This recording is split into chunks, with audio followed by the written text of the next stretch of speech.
อกกว่าตอนนี้ด้วยหรือเปล่าเนี่ยแล้วไม่ใช่ทำผมสีม่วงเลยนะยังออกกำลังอยู่เลยอะเข้าสู่วงการการเทรดอันนี้เจ็บfinally ยังไม่ทันถึงกลางปีนี่เจ๊งหมดเลยเจ็บปวดมากสวัสดีค่ะทุกคนวันนี้นะคะเห็นมานั่งแบบบรรยากาศสบายๆแบบนี้นะคะก็บอกว่าจริงๆเนี่ยคลิปนี้อยากจะทำเพราะว่าเป็นการแบบเหมือนรีมายตัวเองด้วยแล้วก็อยากจะเล่าให้เพื่อนๆฟังด้วยว่าแบบปีที่ผ่านมาชีวิตมันเป็นยังไงบ้างมันมีทั้งสุขมีทั้งทุกข์มีทั้งเศร้ามีทั้งเหนื่อยยากมีทั้งลำบากมีทั้งมันมีทั้งแบบแหกกฎทุกอย่างในชีวิตรวมถึงแบบติดโควิดอะไรต่างๆคือจะมาเล่าแบบอันนี้คือจะย้อนไทม์ไลน์ใน IG ตัวเองนะเพื่อจะแบบว่าประกอบกับการเล่าเพราะว่าจริงๆแล้วอ่ะเราเพิ่งเห็นประโยชน์จากการที่เรามีเขาเรียกอะไรนะโซเชียลต่างๆค่ะก็ตอนที่เราแบบจะย้อนกลับมาดูว่าปีที่ผ่านมาฉันทำอะไรไปบ้างฉันแบบเปลี่ยนไปยังไงบ้างตั้งแต่รูปร่างหน้าตาหรือว่าอะไรใดๆเราจะเห็นได้จากสื่อโซเชียลที่เราโพสต์นะเพราะฉะนั้นแล้วเนี่ยก็เลยจะขอย้อนดูจาก IG แล้วกันเพราะมันเป็นไทม์ไลน์ที่ดูง่ายสุดนะคะตอนขึ้นปี 2022 จำได้ว่าช่วงนั้นเป็นช่วงที่เรา develop ตัวนี้ทรีทเมนต์เคราตินจำได้ปะช่วงนั้นเดียวยังไม่ออกเลยทรีทเมนต์เคราตินยังไม่ออกแล้วก็เราเทสกันไปเนี่ยตอนนั้นเจ๊ทำสีผมสีส้มแล้วเราแบบเหมือนตั้งศาลพระพรหมกันตอนปลายปีแบบเรามีพระพรหมอะตั้งแต่ปลายปี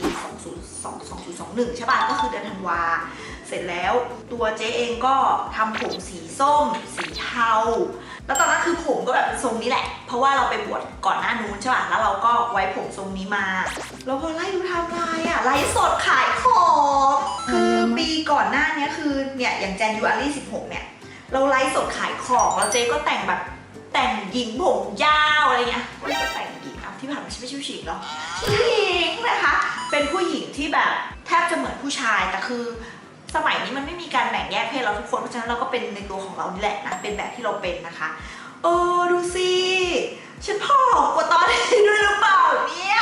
แล้วไม่ใช่ทำผมสีม่วงเลยนะคือเทสโปรดักต์เกือบหัวตัวเองเกือบทุกสีใช่ในช่วงแรกๆแล้วก็มูจ้ะจำได้ไหมที่เราไปทำคลิปกันที่วัดวายูใช่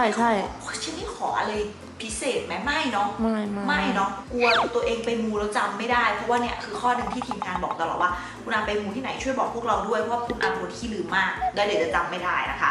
เราไปมูเราไปแก้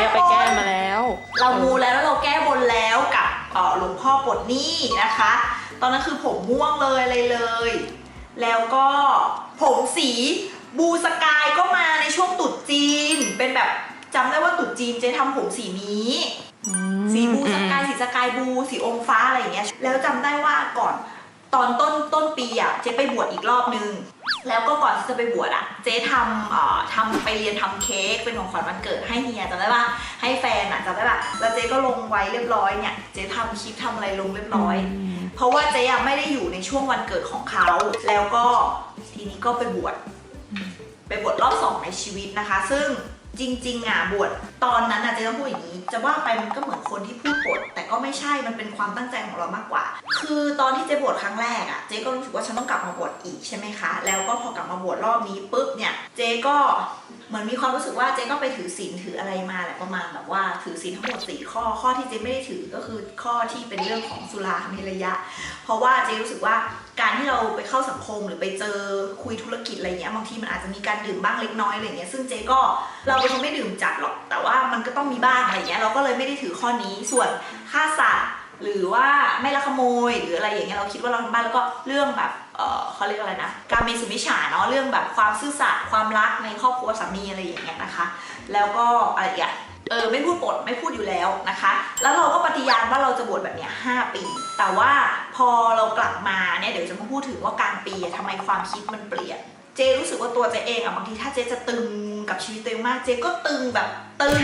จนฉันจะบวชยาวๆบนตึงมากถือศีลแข่งคัดทุกอย่างมากแต่พอเวลาเจจะแบบผ่อนเจก็คือแบบผ่อนมากจนสุดท้ายเนี่ยคุยกับอาจารย์วิทยาอาจารย์บอกว่าคุณอาอายุยังแค่แบบยังไม่ถึง40แล้ววันนี้คุณอาแบบคิดที่จะแบบลดละเลิกหรือว่าจะแบบ จะใช้ชีวิตอยู่แค่นี้จริงๆหรอคุณอายังมีอะไรให้คุณอาทำอีกเยอะแยะมากมายนะคุณอาลองดูว่าเวทางสายกลางของคุณอาจะไปในทิศทางไหนที่จะบาลานซ์ชีวิตที่มีชีวิตเดียวของคุณอาให้มีความสุขวันนี้คุณอายังอายุเท่านี้แต่ถ้าอายุเท่าผมละ60 กว่าแล้วคุณอาจะกลับมานั่งเสียดายวันเวลาที่มีอยู่คำพูดนั้นคำพูดเดียวเลยนะของอาจารย์วิยามันทำให้เธอรู้สึกว่าแบบเฮ้ยมันยังมีอะไรหลายๆอย่างที่เรายังไม่ทำแล้วก็การบวชโกนหัวมันก็เป็นสิ่งที่แบบเราได้ทำสำหรับพ่อแม่หรือทุกอย่างที่เจ๊เคยเล่าให้ทุกคนฟังหมดแล้วนะแต่ว่าเจ๊รู้สึกว่าการเดินทางสายกลางถือศีลปฏิบัติธรรมหรือปฏิบัติดีมันก็เป็นสิ่งที่ดีแล้วเราก็แบบช่วงนี้เป็นคนที่บ้างานมากเป็นคนที่ทำงานอยู่ตลอดเวลาเราเลยรู้สึกว่าเราไม่ได้จำเป็นว่าเราจะต้องแบบไปถึงแบบสุดโต่งอะไรขนาดนั้นเลยเราสามารถอยู่ทางสายกลางได้นะคะแล้วก็ในการใช้ชีวิตเหมือนกันอันนี้ก็ต้องยอมรับว่าแบบเผลอฆ่ามด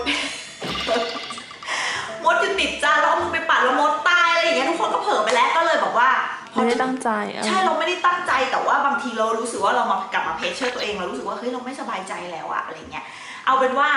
เรา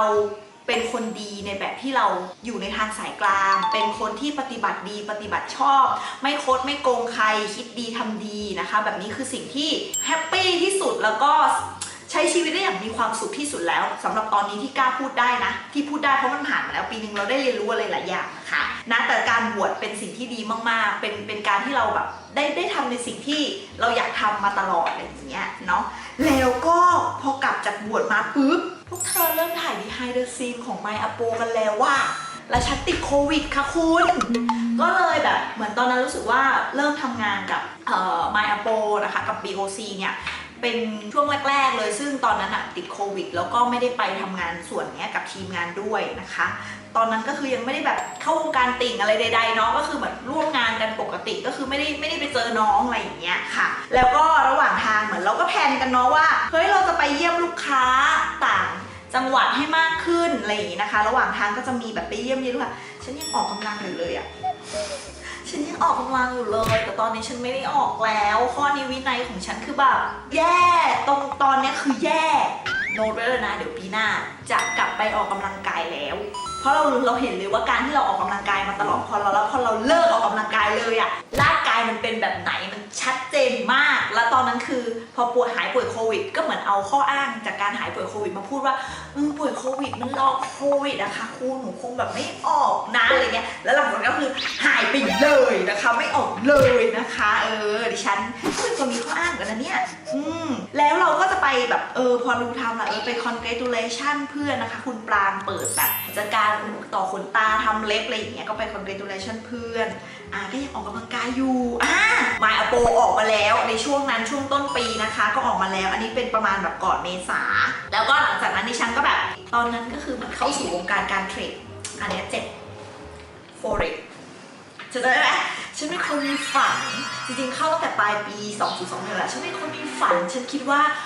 ถ้าฉันเอาเงินไปลงทุนอันนี้ฉันจะประสบความสำเร็จแล้วก็ฉันจะมีเงินมาต่อยอดในการซื้ออะไรก็ได้ที่ฉันอยากได้หุ้นอะไรใดๆที่ฉันมีเงินฝากอะไรใดๆที่ฉันมีเป็นแคชทั้งหมดนั้นฉันมาทุ่มสุดตัวกับ forex นะคะแต่ finally ยังไม่ทันถึงกลางปีนี่เจ๊งหมดเลยเจ๊งหมดไม่ได้เป็นเพราะว่ามีคนโกงแต่เจ๊งเพราะว่าเราไม่ได้ศึกษาตลาดให้ดีแล้วเราทุ่มสุดตัวแล้วเราก็เจ๊งเจ็บปวดมากนึกออกไหมว่าช่วงระยะเวลาหนึ่งเราแพลนว่าเราจะใช้เงินแบบเฮ้ยเต็มที่แบบฉันอยากจะได้อันนี้ฉันจะวางแผนว่าวันนี้ฉันจะเทรดให้ได้เท่าไหร่ฉันจะเอาเงินก้อนนี้ไปต่อยอดอะไรแต่อันนี้ต้องพูดก่อนนะเงินส่วนตัวนะไม่ได้เอาเงินบริษัทไปนะมันคือเงินส่วนตัวที่เราแบบเก็บมาส่วนหนึ่งสำหรับการลงทุนอะไรอย่างเงี้ยนะมีเท่าไหร่ไปทุ่มกับ forex หมดค่ะอันนี้คือเตือนใจเลยนะว่าแบบสัดส่วนเงินลงทุนนะควรจะแบ่งให้ดีไม่ใช่ว่าแบบทุ่มสุดตัวกับอะไรอย่างใดอย่างหนึ่งเวลามันเจ๊งแล้วมันไปหมดเลยข้อนี้คือแบบฝังไว้เลยนะคะก็นะฉันอยากได้กระเป๋าแบรนด์เนมนะคะฉันก็ซื้อฉันคิดว่าฉันเทรดได้ฉันก็เอากำไรส่วนนี้มาซื้อคุณเราอายฉันก็เป็นมนุษย์มานานเหมือนคนอื่นเนาะที่ฉันก็อยากมีอยากได้อยากเป็นเหมือนคนอื่นเขาซื้อนู่นซื้อนี่ซื้อนั่นซื้อมาแล้วพอเทรดเจ๊งนั่นแหละทีนี้กูต้องหาเงินเองมาผ่อนบัตรเครดิตเองครับใช่เพราะว่าเงินมันหายไปแล้วทั้งก้อนนึกออกปะนะคะก็เป็นบทเรียนที่แบบทำให้เรารู้ว่าเงินสดที่เรามีเก็บไว้หรือว่าเงินลงทุนที่เรามีเก็บไว้ที่มันอยู่นิ่งๆเป็นเงินเย็นๆที่มันอยู่ดีๆของ มันความเสี่ยงต่ำๆมันดีอยู่แล้วไม่ควรเอามาเล่นกับไฟอย่ามาเล่นกับไฟแบบนี้ทุกคนอันนี้ก็เป็นเรื่องที่คิดว่าน่าจะเป็นเรื่องหนึ่งในเรื่องชอบช้ำในปี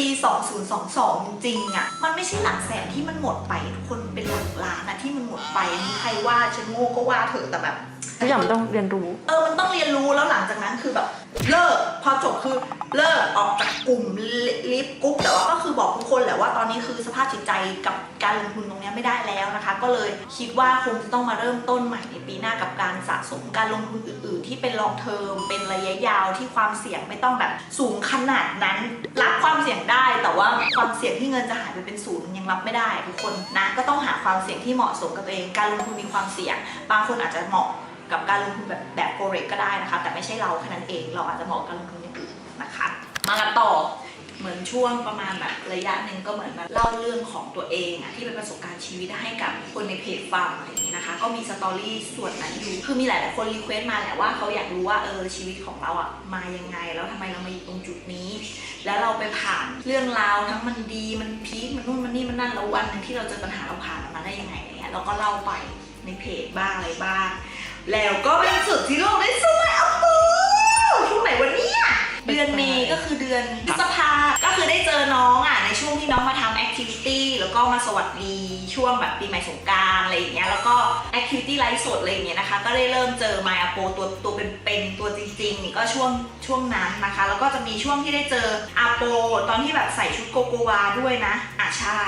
แต่ว่าเราก็แค่ว่าเราไม่ได้บอกว่าดาราท่านหนึ่งที่มาออฟฟิศเราคือใครอะไรอย่างเงี้ยเนาะเพราะตอนนั้นก็คือซีรีส์ยังไม่ออนปะใช่ซีรีส์ยังไม่ออนแล้วก็เหมือนกับทุกอย่างมันก็ยังเป็นความลับอยู่เพราะฉะนั้นเราก็ต้องแบบไม่พูดนะคะไม่พูดเกี่ยวกับเรื่องงานที่จะเกิดขึ้นในอนาคตอะไรอย่างนี้นะคะแล้วก็หลังจากนั้นก็แบบเดี๋ยวเราไล่ดูไปดิก็มีเริ่มแบบทำผมได้เจอน้องเคด้วยนะคะน้องเคก็แบบมาทำผมที่ออฟฟิศอะไรอย่างเงี้ยแล้วตอนนั้นคือพี่อาก็เปลี่ยนสีผมเป็นสีเขียวต้องบอกว่ามันก็กล้าเนาะสีเขียวอะแล้วก็ทำคือได้ทำอะไรที่สุดโต่งในที่หมายความว่าไม่ใช่เรื่องการลงมือทำแบบสุดโต่งนะแต่คือสีผมที่สุดโต่งที่สุดในชีวิตทำตั้งแต่ส้มสีส้มเป็นสีไม่เคยทำในชีวิตเลยนะคะแล้วก็จะมีสีบูสกายที่ไม่เคยทำเลยแล้วก็เนี่ยที่เห็นอยู่คือสีเขียวคือไม่มีสีอะไรแล้วที่ฉันต้องกลัวแล้วผมสั้นมีอะไรที่ฉันต้องกลัวเกี่ยวกับผมฉันจะไม่มีฉันคือแบบหลุดออกจากเกราะของความมั่นใจทุกอย่างทั้งหมดเพราะว่าฉันสามารถที่จะใช้ชีวิตดำรงอยู่ได้ไม่ว่าผมฉันจะสั้นหรือจะยาวฉันรู้สึกว่าอันนี้คือความเจ๋งของฉันก่อนฉันรับสภาพได้เหมือนหลุดกรอบจากการที่ติดภาพว่าตัวเองต้องดูดีอะแล้วเดี๋ยวตอนปลายปีจะพีกว่านี้อีกเพราะว่ามันหลุดแบบสุดๆหลุดแล้วได้ทำอะไรใหม่ๆเยอะมากเลยนะคะแล้วก็ทำกิจกรรมร่วมกับ Kim Pot The Series นะคะก็จะได้ไปกิจกรรมเปิดตัวงานต่างๆนะคะในช่วงระหว่างปีค่อนข้างเยอะแล้วก็ระหว่างปีก็ไปเยี่ยมเยียนลูกค้านะคะคอนเสิร์ต Kim Pot The Series ที่เขาจัดครั้งแรกที่ Impact Arena ตอนช่วงประมาณหลังวันเกิดเจ๊ช่วงเดือนมิถุนาซึ่งเอาจริงๆตอนนั้นเจ๊เองเหมือนเพิ่งมาดูซีรีส์นิดๆหน่อยๆแต่ยังดูไม่จบอะไรอย่างเงี้ยก็ถามว่าเข้ามาอยู่ในแก๊งมาเฟียเต็มตัวหรือยังตอนนั้นยังถือว่าเป็นกลุ่มคนร่วมงานกันมากกว่าเนาะยังร่วมงานกับน้องร่วมงานกับทีมนะคะแล้วก็ไปคอนเสิร์ตไปอะไรก็คือยังฟีลแบบทั่วไปยังฟีลแบบติดตามผลงานน้องหน้าอะไรอย่างเงี้ยยังเป็นฟีลนั้นอยู่แต่ฉันอยากจะรู้เหมือนกันว่าตัวฉันเองมาตกหลุมรักรอบที่ร้านงานไหนงานนี้เธอจริงๆฉันชอบน้องตั้งแต่ฉันเห็นน้องแล้วแหละเพราะว่าน้องน่ารักน้องแบบน้องหล่ออะไรอย่างเงี้ยทุกคนเห็นก็ต้องตกหลุมรักอยู่แล้วคนแต่งานที่ฉันตกหลุมรักรอบที่ร้านเลยก็คือว่างานฟาเกอร์งานอีเวนต์แรกของฟาเกอร์ที่เป็นงานดีมซาลอนใช่งาน private ดีมซาลอนที่แบบคือฉันเขินมากเลยทุกคนฉันแบบคือตอนที่ก่อนจะไปงานฉันก็คิดว่าฉันแบบคงไม่ได้เขินเลยขนาดนั้นแต่พอก่อนไปงานฉันต้องลบหน้าใหม่แล้วแต่งหน้ารอบ2ฉันจำอันนี้ได้เลยครั้งแรกในชีวิตของอาร์เมคอัพไม่เคยต้องลบเครื่องสำอางออกเพื่อแต่งหน้ารอบ2แล้วออกมางานอีเวนต์นี่เป็นครั้งแรกนะคะเพราะไมอาโปค่ะคุณทำให้ดิสันเป็นแบบนี้นะคะ คือเรารู้สึกว่าเราชอบน้องในฐานะที่คือร่วมงานกันกับเรา2ความน่ารักของเขา3น้องคือมันเหมือนรักน้องรักนุ่งทุกคนเข้าใจฟีลไหมมันเหมือนน้องเราเก่งว่ะน้องเราเจ๋งว่ะอะไรเป็นฟีลอย่างเงี้ยนะคะเรารู้สึกอย่างนี้แล้วเรารู้สึกว่าเราอยากซัพพอร์ต2คนนี้แบบมากๆอะไรอย่างเงี้ยนะคะด้วยการแบบติดตามผลงาน หรืออะไรใดๆที่น้องจะมีต่อในอนาคตอะไรเงี้ยตอนนั้นคิดอย่างนี้แล้วก็งานก็มาถี่อีกระหว่างนั้นก็แบบมีงานถี่อีกเป็นงานแบบคิสอะไรเงี้ยไปเปิดตัวกับมาโปอะไรอย่างเงี้ยแล้วตอนนั้นก็คือเริ่มเก็บทรงไม่ไหว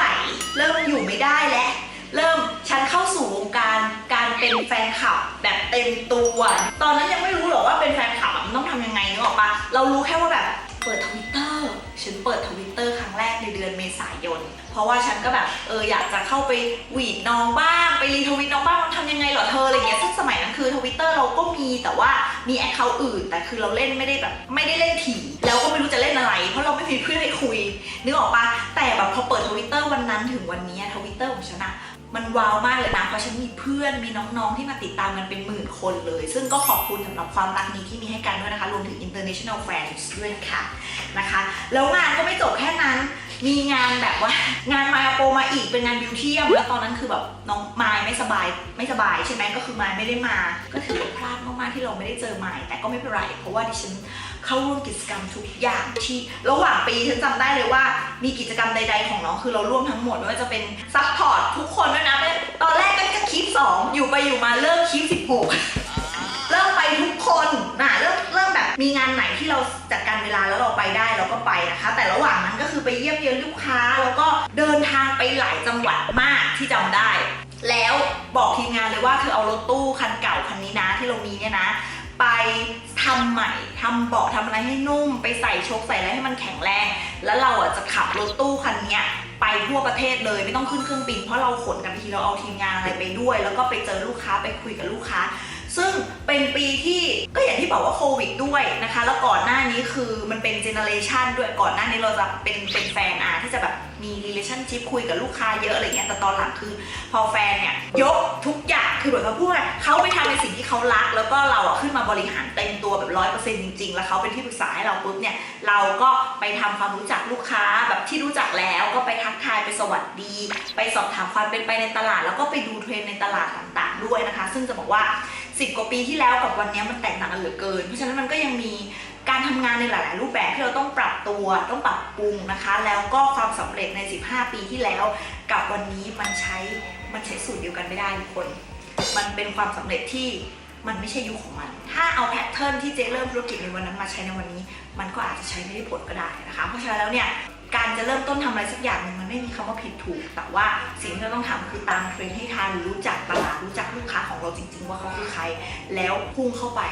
นะคะกว่าจะไปถึงเส้นชัยมันอาจจะไม่ได้รวดเร็วทันใจขนาดนั้นต้องผ่านอะไรหลายอย่างแต่เชื่อว่าถ้าเราตั้งใจจริงมันจะทำได้แล้วก็ค่อยๆสำเร็จค่อยๆโตขึ้นค่อยๆโตขึ้นนะคะอันนี้ฝากไว้แล้วก็พีคอีกแล้วครับเพราะว่าดิสันเนี่ยได้ไปเจอลูกค้าแล้วก็ได้ไปขอบคุณลูกค้าแบบตั้งเหนือจรดใต้แล้วแต่มันไปไม่ครบทุกร้านค้าหรอกคำนวณกันแหละว่าถ้าจะวิ่งให้ครบทุกร้านค้าจะใช้เวลา2 ปีโดยประมาณปรับทิปปรับอะไรเนี่ยก็คือต้องประมาณ2 ปีเพราะเราคนเดียวไม่ได้เหมือนทีมงานขายที่เขาแยกทิปไปนะคะก็วางเป้าไว้ว่าจะทยอยไปเรื่อยๆไม่ว่าจะร้านเล็กร้านใหญ่นะคะแล้วก็อยากจะขอบคุณลูกค้าผู้มีอุปการะคุณไม่ว่าจะเป็นลูกค้าที่แบบอยู่กับเรามาตั้งแต่เริ่มต้นหรือลูกค้าใหม่นะคะไม่ว่าจะซื้อสินค้าเรามากน้อยขนาดไหนหรือมีส่วนร่วมกดไลค์กดแชร์เป็นกำลังใจหรือรู้จักทีมงานของพวกเรามาให้กำลังใจทีมงานพวกเราแค่นี้ก็ถือว่าพวกคุณเป็นผู้มีอุปการะคุณแล้วนะคะเพราะว่านอกจากพวกคุณจะสนับสนุนสินค้าของเราแล้วนะคะยังส่งมอบพลังบวกกำลังใจดีๆให้พวกเรามีกำลังใจในการทำงานและพัฒนาผลงานของตัวเองไปได้เรื่อยๆด้วยนะคะนี่ก็ขอกราบขอบคุณทุกคนด้วยนะคะมันพีคอีกแล้วอะเพราะว่าช่วงแบบเดือนกันยา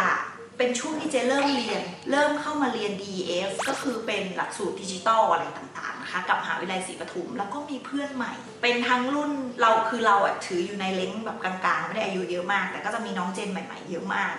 แล้วก็ลักษณะกิจกรรมคือถ้าเราอยากจะพัฒนาตัวเองให้อยู่กับยุคใหม่กับอะไรใหม่ๆเราต้องไปเริ่มเรียนรู้กับอะไรที่มันเป็นสิ่งใหม่ๆที่เราไม่คิดจะไปนึกออกปะ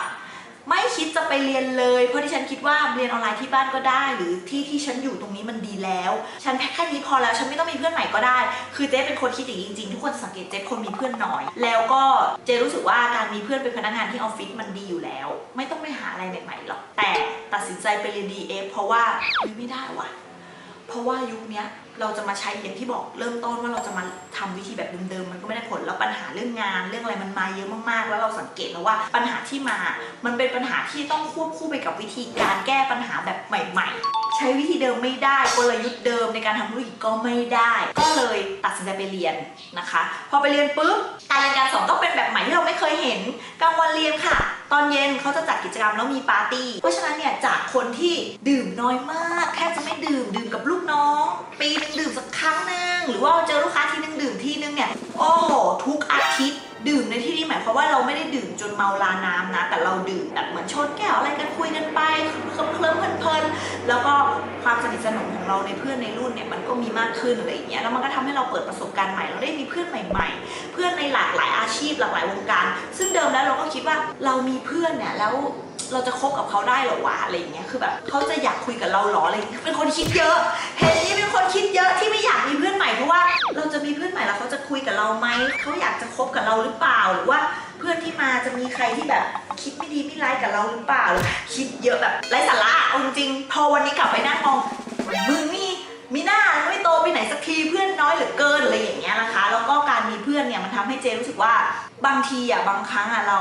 คุยกันเราไม่ได้ว่าเราจะไปหวังผลประโยชน์อะไรจากใครแต่เพื่อนบางคนคือพร้อมที่จะแบบหยิบยื่นไอเดียหรือว่าคุยอะไรกันคือเรื่องบางเรื่องเราต้องวิ่งไปถามหาอาจจะต้องไปประกาศหาว่าฉันต้องการทีมนี้มาช่วยนู่นนี่นั่นแต่บางทีคุยกับเพื่อนมึงก็ทำอย่างนี้สิมึงก็ลองอันนี้สิเราเพื่อนแต่ละคนอยู่ในวงการแบบต่างวงการกันก็จริงแต่ละคนต่างประสบการณ์คนนึกออกปะก็เอาประสบการณ์ของแต่ละคนมาแนะนำเราซึ่ง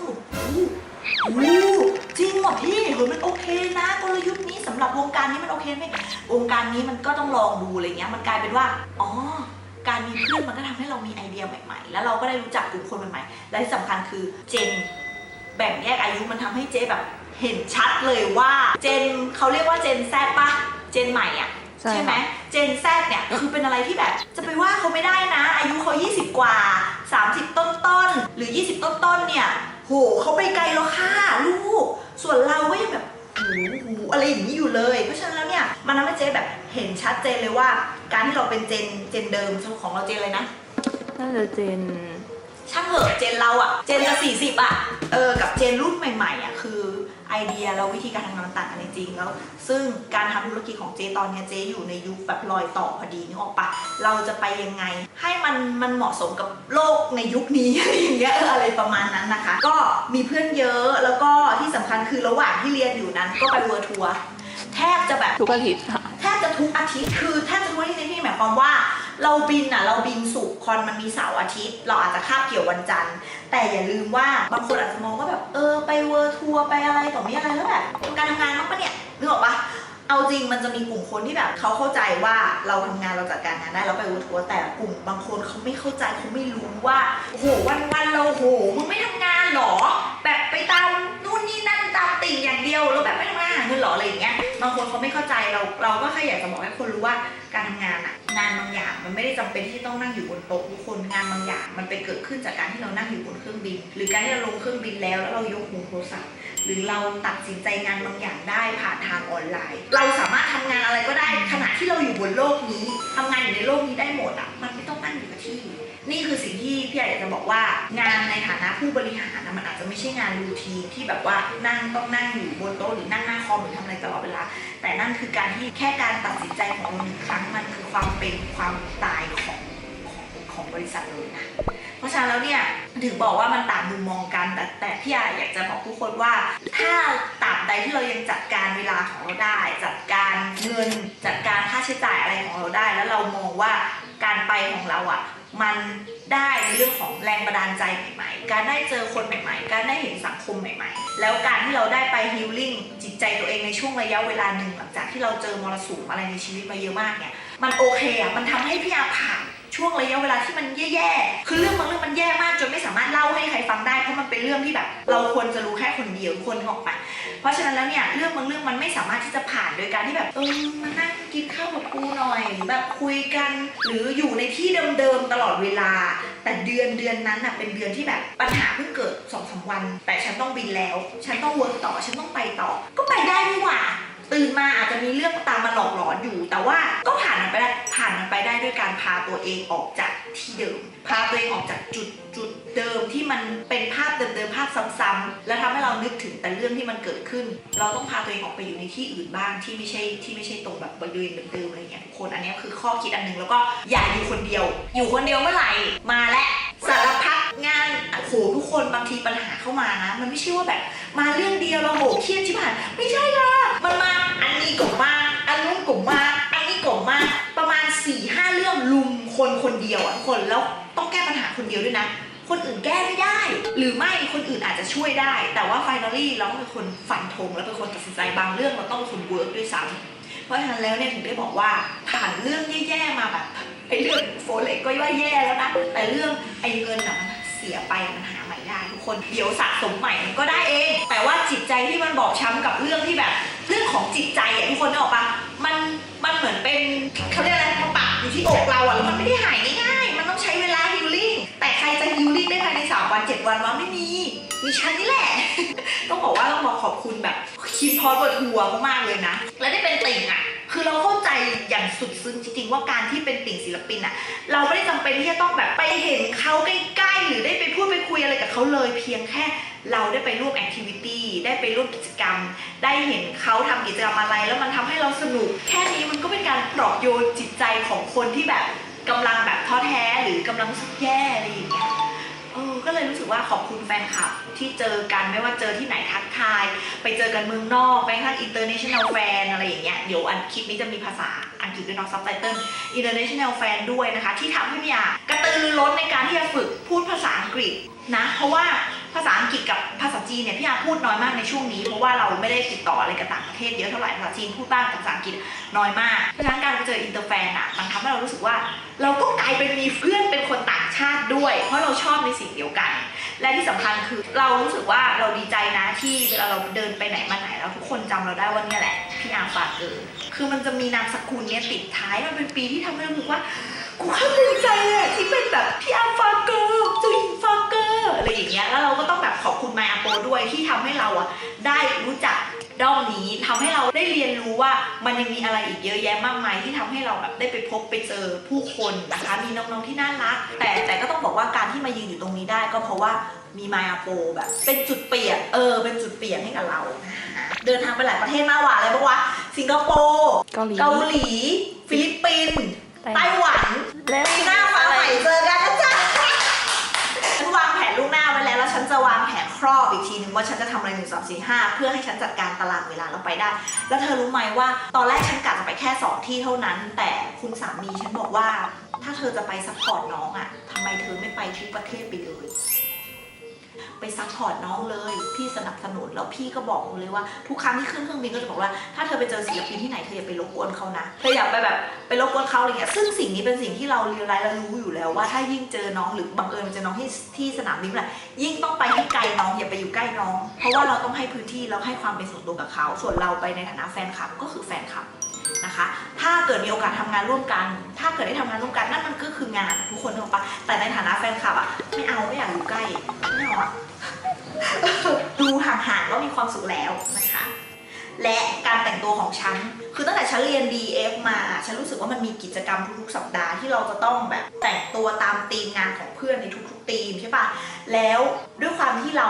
ไม่ได้มีเวลาไปเลือกชุดไปอะไรกับเพื่อนบ่อยเพื่อนจะเป็นคนเลือกชุดให้ตลอดแล้วเราก็เลยบอกว่าพี่เอาชุดอะไรมาให้หนูก็ได้หนูสัดส่วนแค่นี้พี่เอามาเลยถึงเวลาชุดมาจะสภาพแขนกุดจะสภาพแบบหัวใส่แล้วแขนใหญ่หรือใส่แล้วไม่สวยยังไงก็คือดิฉันสามารถใส่ได้โดยที่ไม่คิดอะไรเลยทุกคนเชื่อปะไม่คิดว่าแบบทำไมเพื่อนต้องเอาชุดนี้มาให้ทำไมเพื่อนใส่สวยกว่าเลยไม่คิดนะทั้งที่เมื่อก่อนหนักหลายปีที่ผ่านมาจะเป็นคนที่คิดเยอะว่าแบบเสื้อนี้มันแบบมันทำให้แขนใหญ่ไม่เอาฉันจะไม่ใส่ทรงนี้ฉันจะไม่อะไรอย่างนี้โหทำไมต้องเลือกชุดนี้มาให้ฉันมันไม่เหมาะกับฉันไปเปลี่ยนให้ฉันได้ไหมอะไรเงี้ยจะเยอะมากคืออะไรที่ทำให้ตัวเองรู้สึกไม่สวยก็จะแบบไม่เอาอะไรอย่างเงี้ยผมก็ทำมาหลายสีจนเพื่อนในรุ่นถามว่ามีควิดขึ้นมาข้อหนึ่งว่าตั้งแต่เรียนวันนี้พี่เปลี่ยนสีผมกี่สีทุกคนก็จำไม่ได้แม้ให้ฉันเองก็ยังจำไม่ได้ทุกคนการเป็นแบบใหม่ของเราเนี่ยเรารู้สึกว่าเราเป็นอิสระมากฉันจะใส่อะไรก็ได้ฉันจะใส่ชุดยังไงก็ได้มันเลยเป็นที่มาว่าใส่ชุดผีโกโกวาไปแบบ คอนเสิร์ตไปอะไรต่อมีอะไรคือแบบมันเหมือนคนบ้าแต่แล้วคนก็มองทั้งถนนเลยนะแต่อันนี้ก็คือทำได้คือเรารู้สึกว่ามันได้เป็นตัวของตัวเองแบบเต็มที่มากเธอสังเกตไหมเธออยู่กับฉันมาตั้งหลายปีเธอรู้สึกว่าปีนี้ฉันแบบเต็มที่ไหมเต็มที่กับชีวิตมากนะคะแล้วก็ไปกันต่อปลายปีแล้วเนี่ยจบการศึกษา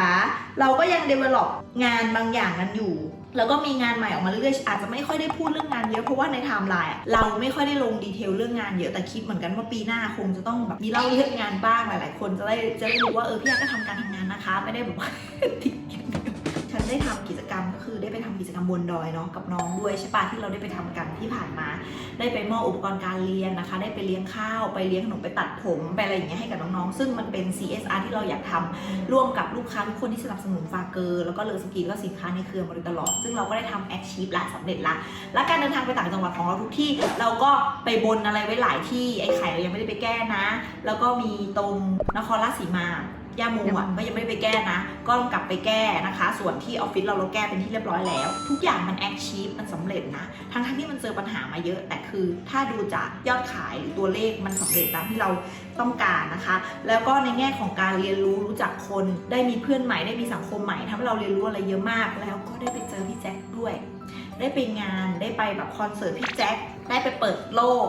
อีกโลกหนึ่งที่แบบไปเจอผู้คนที่สมัยก่อนถ้าไปงานที่ต้องมีดาราหรือมีเซเลบเยอะๆนะอีนี่จะรู้สึกว่าตัวเองตัวฟีดมากเรารู้สึกว่าเราไม่สวยพอเราเป็นคนที่มีความไม่มั่นใจในตัวเองแฝงอยู่เยอะมากนะแต่งานเนี้ยทุกคนปกตินะเจ๊จะต้องแบบถ้าไปงานที่ต้องใส่ชุดเดรสชุดค็อกเทลเจ๊จะต้องใส่ส้นสูงครับต้องแบบอะไรที่มันดูแบบต้องสวยต้องถูกคัดสรรมาอย่างดีแต่งานพี่แจ๊กอะเรารู้สึกเลยว่าเราได้ใส่ชุดในแบบที่เราชอบจริงๆแล้วเราได้ใส่เครื่องประดับหรือว่า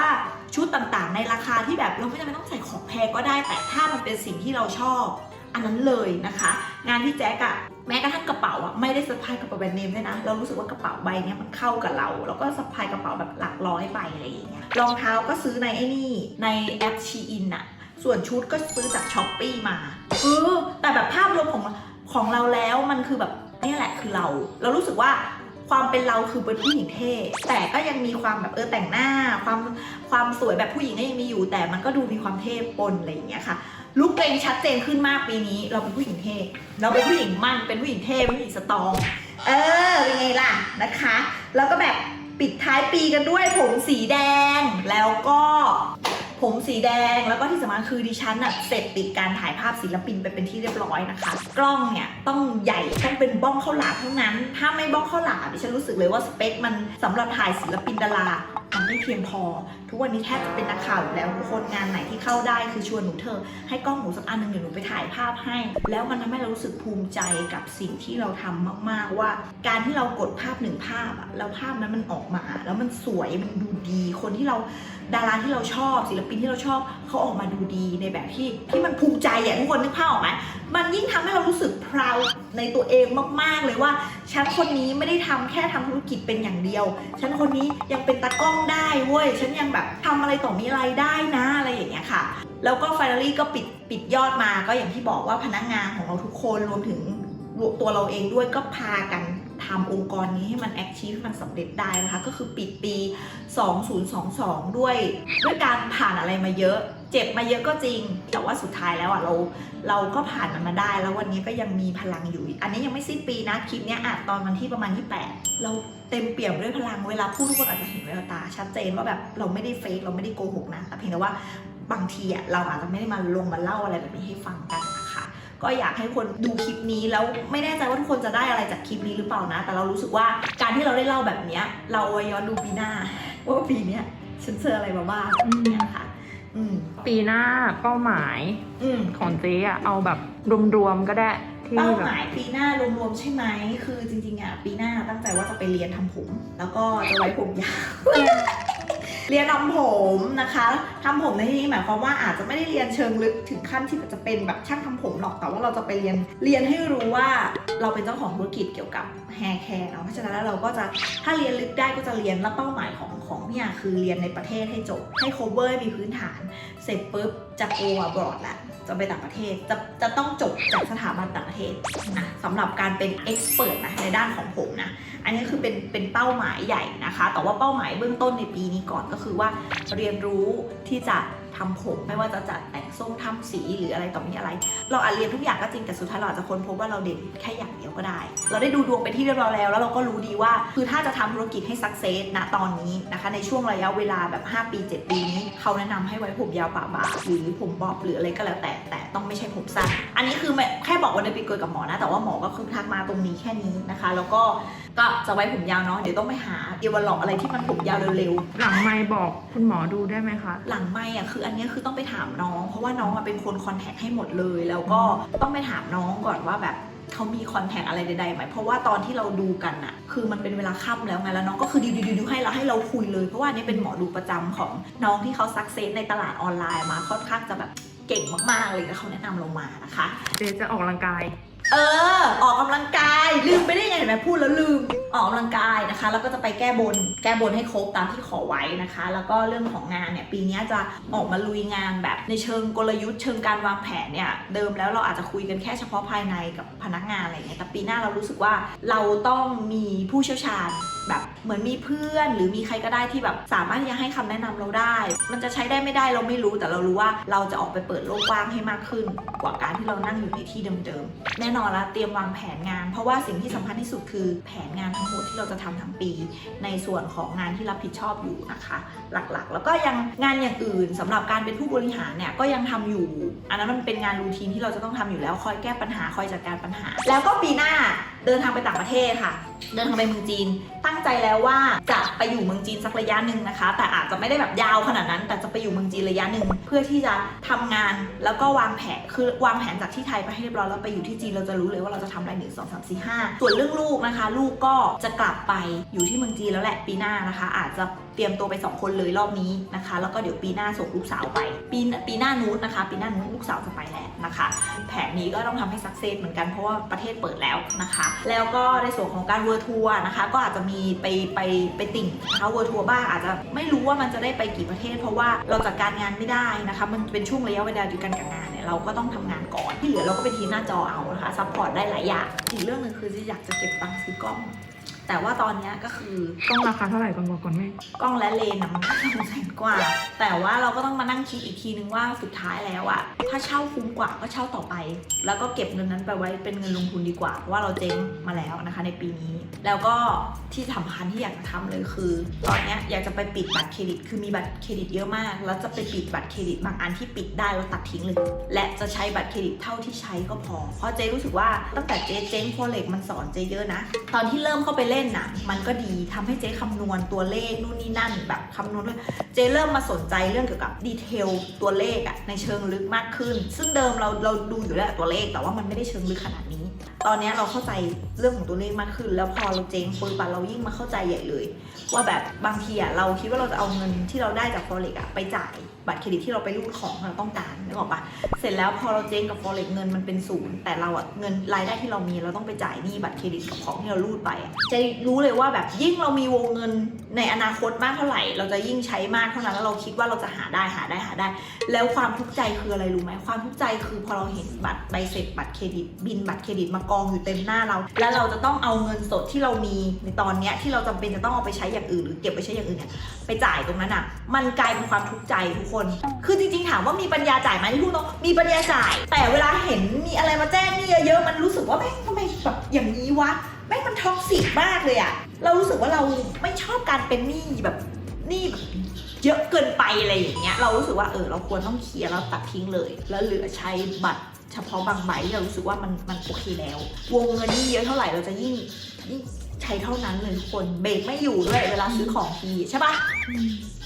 อาจจะได้ยินเสียงนกบ้างนะเพราะออฟฟิศเจ๊มีนกเยอะมากเจ๊มีนกหลายตัวอะไรมาจากไหนก็ไม่รู้เยอะมากที่สำคัญคือปีที่แล้วเจ๊รับแมวใหม่เข้าบ้านชื่อน้องมันนี่นะคะจริงๆมันนี่ก็มีอยู่ใน IG ด้วยแต่ว่าเมื่อกี้ถ่ายเร็วจะไม่เจอนะคะเป็นน้องแมวตัวใหม่ซึ่งตอนที่รับมาน้องอายุประมาณ4 เดือนนะคะตอนนี้น้องก็ตั้งแต่รับนางมานางยังเป็นเชื้อราไม่หายเลยเจ๊ก็เลยเอาน้องไปไว้ที่โรงพยาบาลก่อนซึ่งเป็นโรงพยาบาลที่ชื่อวิภาวดีนะคะวิภาวดีสัตว์ สัตวแพทย์ สัตวแพทย์ใช่นะคะแล้วก็ทำไมเจ๊ถึงรู้จักโรงพยาบาลนี้เพราะว่าเจ๊อะมีแมวจรเข้ามาที่บ้านเจ๊เราเจ๊สงสารแมวจรมากทุกคนเป็นแมวตัวเมียใช่ปะเจ๊ก็เลยเอาอาหารแมวที่อยู่ในบ้านอะเจ๊เลี้ยงแมวแบบปิดแล้วแต่แมวจรที่มาเข้ามาหน้าบ้านเจ๊ก็เลยเอาข้าวให้ทุกวันจนน้องอะเหมือนประหนึ่งว่ามาอยู่บ้านเราแล้ววันหนึ่งอะเราก็รู้สึกว่าเด็กคนนี้แมวคนนี้คงจะไม่มีเจ้าของจริงๆเจ๊ก็เลยตัดสินใจว่าจะหาบ้านให้น้องซึ่งมันมีโรงพยาบาลวิภาวดีสัตว์เลี้ยงนี่แหละที่เขาแบบเหมือนรับดูแลน้องแมวด้วยแล้วก็รักษาน้องแมวด้วยเจ็บไข้ได้ป่วยแล้วก็ส่งมอบให้บ้านใหม่จนกว่าจะหาบ้านใหม่ได้นะไม่ใช่ว่าไปแล้วมีบ้านเลยแล้วตอนแรกอะคือเราเข้าใจว่าเอาแล้วน้องแมวจะไปอยู่ยังไงแต่พอคุยกันคือพอน้องเข้าไปปุ๊บอะค่ะเราส่งน้องปุ๊บเราก็จะแบบเหมือนบอกคุณหมอว่าเราต้องการหาบ้านใหม่ให้น้องนะในขณะเดียวกันถ้าน้องเจ็บไข้ได้ป่วยอะไรเราก็จะดูแลน้องก็คือค่าใช้จ่ายทุกอย่างเราจะจ่ายให้น้องแล้วคุณหมอก็จะมีส่วนลดให้ใดๆนะคะเราตั้งชื่อว่าน้ำเชื่อมเพราะว่าน้องเป็นสีคาราเมลตอนที่เราพาน้องไปอ่ะน้องก็ไปตัวเดียวอยู่หรอกทุกคนแต่พอเริ่มอยู่ไปได้สักวีค2 วีคหมอเริ่มบอกว่าค่าใช้จ่ายต่อวีคเนี่ยประมาณวีคละ2-3 พันนะคะต่อวีคนะคะก็ไม่เป็นไรเราจ่ายได้สบายนะคะก็คือเราเลี้ยงเองก็เราไม่มีเวลาดูแลเขาแล้วเราสงสารเขาแล้วก็อยากจะส่งเขาไปให้สุดทางให้เจอบ้านที่ดีเลี้ยงน้องไปแล้วก็คุณแม่คะน้ำเชื่อมน่าจะมีลูกนะคะน่าจะท้องค่ะน้องท้องจริงทุกคนเท่ากับว่าน้ำเชื่อม1แล้วมีลูกอีก3เนาะที่น้องต้องคือตอนที่เขาท้องก็บำรุงน้องอย่างดีอาหารใส่แมวคือน้องอยู่อย่างดีคุณหมอส่งคลิปมาให้ดูตลอดแต่สิ่งที่พีคที่สุดคือพอน้องคลอดออกมา